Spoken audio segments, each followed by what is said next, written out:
Pada suatu masa dahulu, di sebuah kampung pantai kecil, terdapat seorang budak bijak dan berani bernama Si Kendul. Kampung itu terkenal dengan kesatuan mereka.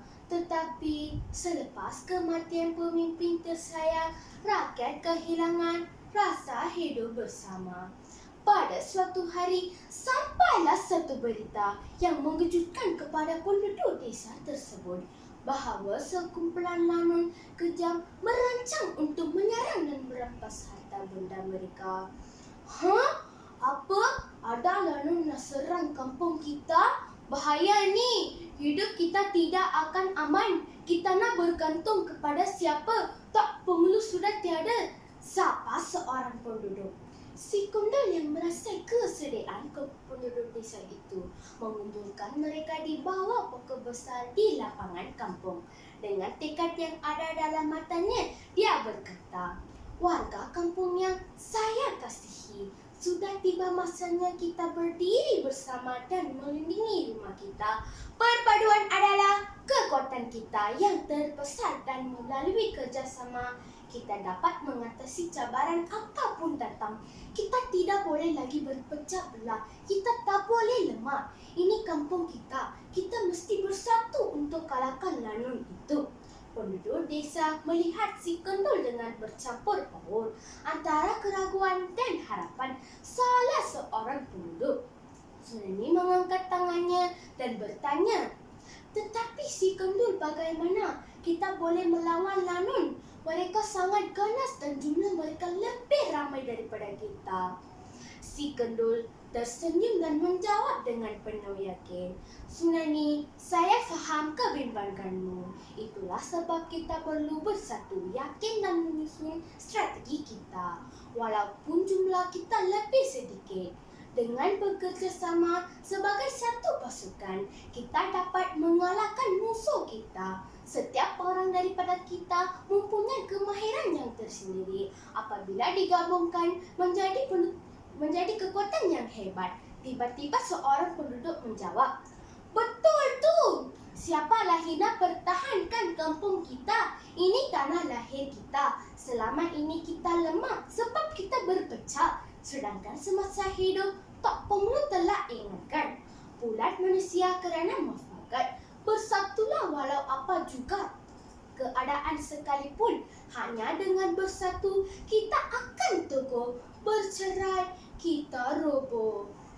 Penduduk desa mulai merasai semangat yang baru. Mereka mula berkongsi idea dan merancang pertahanan mereka menghadapi lanun itu. Segala jenis senjata mula disediakan, dari jerangkap samar, bulu runcing, sumpit beracun, parang tajam berkilau, air yang menggelegar panas. Kali ini penduduk kampung ini benar-benar merasa tanggungjawab mempertahankan kampung mereka. Merekalah yang akan menjadi menutup hidup isteri anak cucu kelak. Kaum ibu pun tidak ketinggalan. Mereka menyediakan bekalan, menjahit pakaian lebih tebal untuk tubuh penduduk lelaki yang akan berjuang.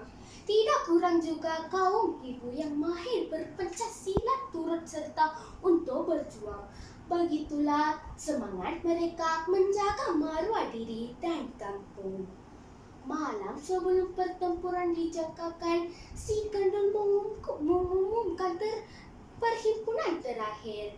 Mereka menjerit bersama-sama, "Perpaduan adalah kekuatan kita. Pertahankan kampung ini, pertahankan keluarga kita." Hari yang ditunggu pun tiba. Serangan lanun tiba dan penduduk desa berdiri bahu-membahu.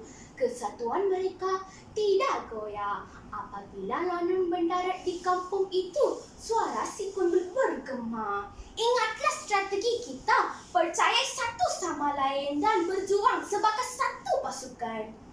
Semasa pertempuran yang sengit, penduduk desa mengikut strategi yang disusun. Perempuan lanun terkejut. Mereka tidak menyangka penduduk desa sangat berani untuk bertarung dengan mereka. Di tengah keributan bertempur, suara si Kundul menjerit dengan semangat. Lawan, mara ke hadapan! Kumpulan panah serang sekarang! Sejumlah anak panah terbang di atas kepala mereka dan menepati tubuh lanun-lanun yang ada. Si Kundul terus memberikan kata semangat. Serang lanun itu! Jangan bagi mereka tawan kampung kita. Kuatkan semangat. Perpaduan senjata terbesar kita. Terbuktilah perpaduan dan saling mempercayai penduduk desa menjadikan mereka sangat bersemangat dan yakin pada diri. Akhirnya mereka berjaya mengalahkan lanun itu. Bahkan ketua lanun pun mereka berjaya tawan. Mereka turut membakar kapal lanun di tepi pantai dan merampas semula barang yang dicuri oleh lanun selama ini. Walaupun keletihan, penduduk desa merayakan kemenangan mereka. Si Kundul menghampiri Sunani yang pernah meragui peluang mereka dan berkata, Sunani, tidak ada masalah yang tidak mampu kita atasi jika kita bersatu kembali. Sunani menganggukkan kepalanya. Air mata kesyukuran mengalir di matanya. Kamu benar, si Kundul. Saya minta maaf kerana pernah meragui. Begitulah, si Kundul dan penduduk desa dapat hidup sebagai masyarakat yang bersatu, aman dan bahagia. Mereka menghargai sebuah permata penuh berharga daripada peristiwa besar itu. Bersatu dan antara satu sama lain. Ingatlah anak-anak muda, kisah si Kundul mengajar kita tentang kepentingan perpaduan dan menjaga harga diri. Apabila kita bersatu, kita dapat mencapai kegemilangan. Jangan sesekali meremehkan kekuatan ini kerana jari kita bukan satu, tetapi 5 dan digenggam bersama. Sekian, jumpa lagi kawan-kawan. Terima kasih.